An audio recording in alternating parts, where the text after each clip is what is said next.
Vamos a estudiar Primera de Corintios 2. Compartir nuestro testimonio y hablarles a otros de Cristo no es un don espiritual, es un deber y un privilegio de todo cristiano presentar a Cristo crucificado al mundo. Pablo pasa a dar una reseña de cómo llegó a Corinto para evangelizar a los hermanos. No lo hizo con palabras difíciles, no trató de impresionarlos, tampoco fue como un sabelotodo, con palabras persuasivas de humana sabiduría, dice en el verso 4. Al contrario, dice el verso 3, que fue como una persona humilde y poco importante. Pablo era una eminencia, era un teólogo, devoraba libros porque era un intelectual. Lo invitaron a hablar al Areópago, a gente sabia y a filósofos, pero como Jesús, Pablo aprendió a adaptarse a la gente del pueblo. Se cree que los primeros conversos de Corinto eran esclavos y mujeres de baja categoría social, y Pablo no vino a ellos usando un lenguaje de un nivel de clase, sino que se propuso nada más presentar a Cristo y su muerte en la cruz por el mundo. Acá hay lecciones para todos nosotros. A veces pretendemos sentirnos importantes con gente importante. Podríamos pretender ser más que los demás. Pablo se hizo gentil con el gentil, judío con el judío, sabio con el sabio. Supo adaptarse a la gente que le hablaba para llegar a sus corazones. Cuando ninguna otra cosa se predica sino a Cristo crucificado y no se emplean los medios humanos de elocuencia y sabiduría humana, el éxito de la predicación solo puede atribuirse al poder de Dios. Pero Pablo dice hablar diferente a los que ya son maduros en la fe, según el verso 6. El apóstol se está aún introduciendo en su carta para justificar el mensaje que les va a dar a conocer.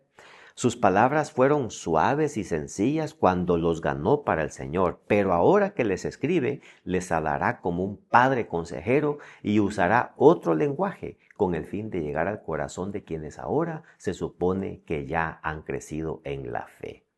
Pero les repite que no les hablará según la sabiduría humana, condenada a desaparecer, sino con un lenguaje que viene de Dios. Es el mensaje que habla de los planes que Dios tenía en secreto desde antes de crear el mundo y que quiso manifestarlo para compartir su gloria con el mundo.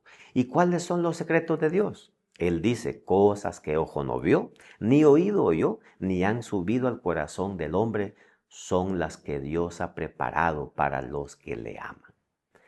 Qué hermoso y qué privilegio para nosotros en verdad es saber que la carta de Pablo realmente es una carta de Dios para su iglesia, para nosotros. Jesús vino y aún tiene cosas para darnos próximamente en el futuro cercano. Cada día quiere impartirnos cosas según estemos en condiciones espirituales de recibir.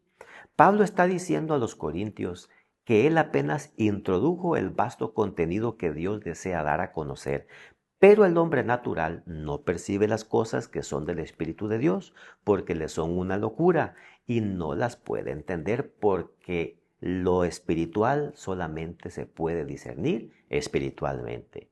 Pablo espera que los corintios tengan esa mente espiritual para poder recibir, discernir e interpretar positivamente el mensaje que les está enviando. Y Pablo nos insta a nosotros también a tener el espíritu y la mente de Cristo, dice el verso 16, para poder recibir las instrucciones de Dios apropiadamente para nuestro desarrollo espiritual.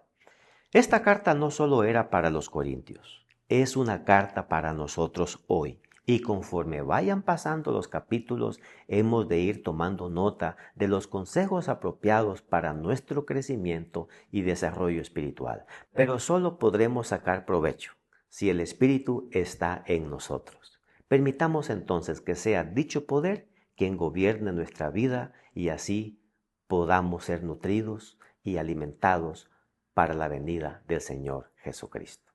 Que Dios te bendiga.